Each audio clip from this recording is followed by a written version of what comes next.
Russ from Good Riddance. Gonna ask him just a few questions, see what's going on. So, how many times has it been now that you've been to Montreal? Let's see. I don't know, 6, maybe 5. What do you guys think about it? It's cool. I love it here.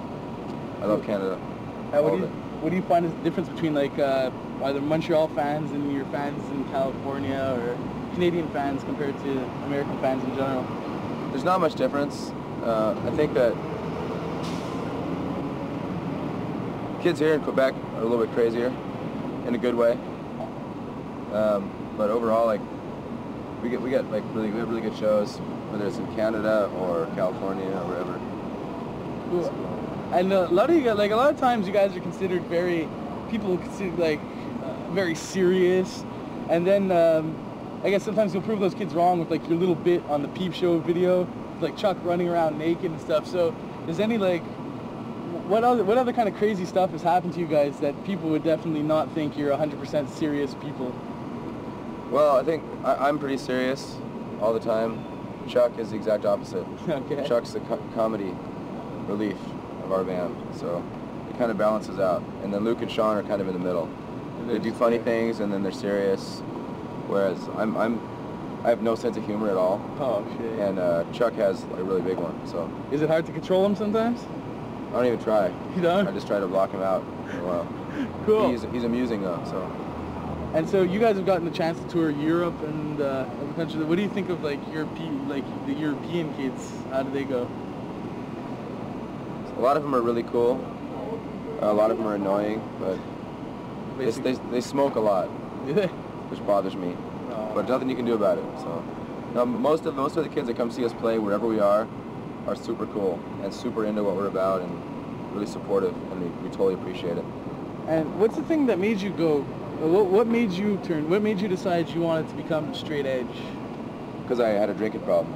Oh. I can't drink successfully, so I don't even bother with it anymore. And what about veganism? Well, I became a vegetarian probably about 8 years ago, and due to like reading some literature on it and some straight edge bands that were singing about it, I wanted to check it out. So I read into it, bought some books about it, and decided to go vegetarian. And then the veganism for me was like the next step. I wanted to make that commitment. So I've been vegan for about 5 years. That's about it. Cool. What would you tell someone who? Because I know there's a lot of kids who say like, "Oh, I'd go vegetarian if I could," but sometimes it's hard. Well, what would you tell those kids like to make it a bit easier? It's as easy or hard as you make it. You know, if you have commitment, you can do anything, and it's really not that hard nowadays to be vegetarian. In our society, there's so many more options, and the more, I don't know if you guys noticed, but vegetarianism, like as far as awareness and stuff, has totally grown in the last 10 years. Yeah, for sure. And I think that like those of us in the punk and hardcore scene can take a big part of the credit for that. It's really cool. It's a way that we, like as kids that are involved in punk and hardcore, have been able to impact society at large, which is really, really cool. It's like, and the more people that switch and are going to restaurants going, hey, you need to have more stuff we can eat, then the more places are going to change, and the more it's going to become easier and easier and easier. So when someone comes up to you, like a kid, a fan of yours, comes to you and says like, well, you know, I quit smoking, I quit drinking, or I stopped eating meat because of you guys, how does that make you feel? It's overwhelming. A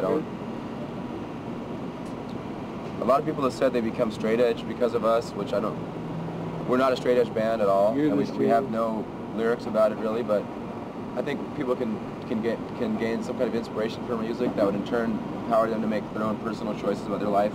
Maybe they're having problems with drugs or they're out of control or something, and they were able to get a grip on it. That's great. We have a song called Waste on the new record.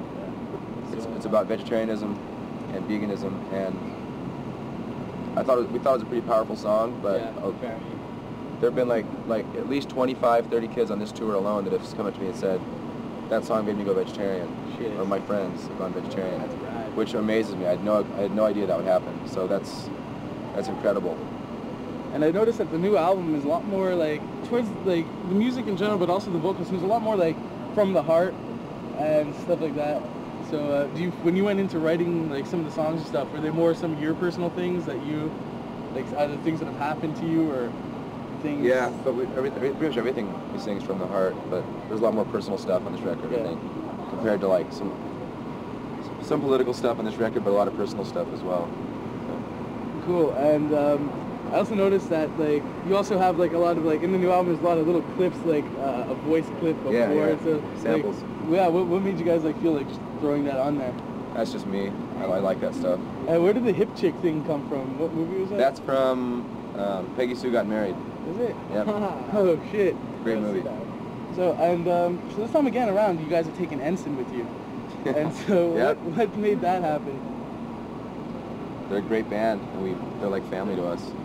This tour was like it's our tour and AFI's tour together, co-headlining. So we go, okay, we're doing this tour. We want to have a third band come along for little legs of the tour. So who do we want? So we both like Ensign. Earlier in the tour, we had By the Grace of God from Louisville, Kentucky was on. We had a band At the Drive-In from El Paso, Texas, who are great.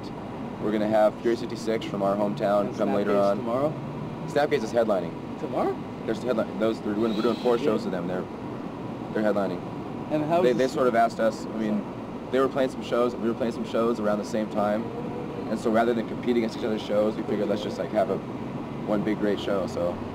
And how was the Sick of It All vibe when you guys toured with them? It's great. Really? Yeah. How did you guys feel when you got called and asked to do that? We were stoked. We'd go anywhere with those guys. And how many dates did you play with them about? Well, we've toured with them before, like in the States and California, but the Australia thing was like 3 weeks. Cool. Australia and New Zealand. Shit.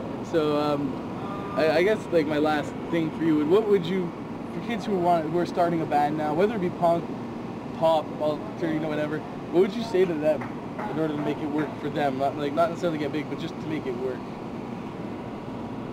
Well, to make it work, all you have to do is do what you like. You know, find other people to do it with you. Cool. The hardest thing for us was finding, like Luke and I have been together playing music for a long time, and the hardest thing for us was to find other people.